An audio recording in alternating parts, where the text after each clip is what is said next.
السلام علیکم۔ JCRT DJ school میں آپ کا استقبال ہے۔ میں محمد اعجاز الحق اس ویڈیو لیسن میں 9ویں جماعت کے نصاب میں شامل NCERT کی کتاب نوائی اردو کا پہلا سبق لے کر حاضر خدمت ہوں۔ اس کتاب کو JCRT جھارکھنڈ نے بھی اپنے نصاب میں شامل کیا ہے۔ یہ ایک نثر ہے، یا یوں کہیں کہ یہ ایک انشائیہ ہے۔ انشائیہ اور مضمون کے لیے انگلش میں ایک ہی لفظ ایسے کا استعمال ہوتا ہے۔ انشائیہ میں جو انشائیہ نگار ہوتے ہیں وہ زندگی کے عام اور خاص باتوں کو پرلطف انداز میں بیان کرتے ہیں۔ خلاصہ گزرا ہوا زمانہ، جس کو سر سید احمد خان نے لکھا ہے۔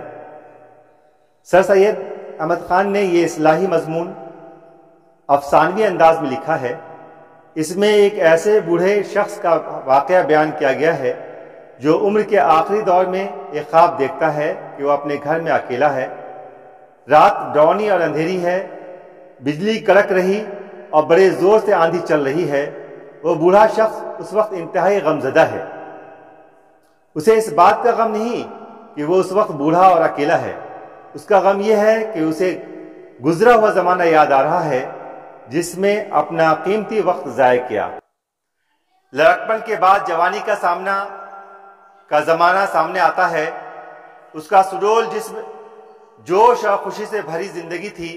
اس وقت ماں باپ اسے نیکی اور اچھائی کی باتیں بتاتے تھے، لیکن وہ اس کی طرف توجہ نہیں دیتا تھا اور کہتا تھا کہ ابھی زندگی بہت باقی ہے، آنے والے وقت میں یہ اچھے کام کریں گے۔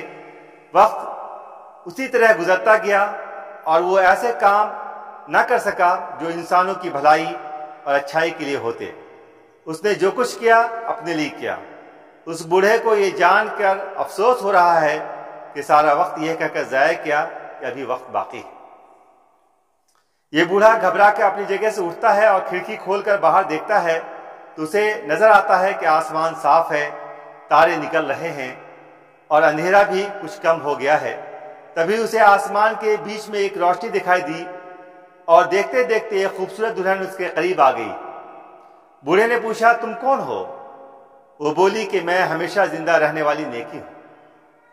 بوڑھے نے پھر سوال کیا کہ تمہیں کس طرح حاصل کیا جا سکتا ہے؟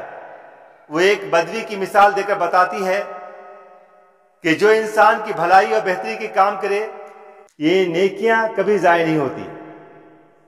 تمام عبادتیں زندگی تک ہیں، موت ان سب کو ختم کر دیتی ہے۔ انسان کو انسان کی بھلائی اور ملک و قوم کی بہتری کے لیے دل و جان سے کوشش کرنی چاہیے۔ اتنا کہہ کر وہ دلہن چلی گئی اور بوڑھا شخص اپنی جگہ واپس آ کر بیٹھ گیا اور حسین دلہن نے جو کچھ کہا، جو کچھ بتایا تھا، اپنے کاموں سے ان کا مقابلہ کرنے لگا۔ اسے اپنا سارا گزرا ہوا زمانہ یاد آ گیا کہ اس نے ایسا کوئی کام نہیں کیا جو انسانوں اور ملک و قوم کی بھلائی کے لیے ہوتا۔ یہ سوچ کر اس نے ایک سرد آہ بھری اور بے ہوش ہو گیا۔ تھوڑی دیر بعد اسے ہوش آیا تو دیکھا کہ اس کی ماں رونے اور بے قراری کا سبب پوچھتی ہے۔ وہ بوڑھا جو دراصل ایک لڑکا تھا، اس نے ماں کو سب باتیں بتائیں۔ ماں نے کہا، جیسا اس دلہن نے کہا ہے ویسا ہی کرنا، ایسا نہ ہو کہ بوڑھے ہو کر اس بوڑھے کی طرف پچھتانا پڑے جیسا خواب میں دیکھا تھا۔ لڑکا پلنگ سے کود پڑا اور خوشی سے پکارا کہ یہی میری زندگی کا پہلا دن ہے۔ جیسا اس دلہن نے کہا اب میں ویسا ہی کروں گا، اور خدا تو میری مدد کر، آمین۔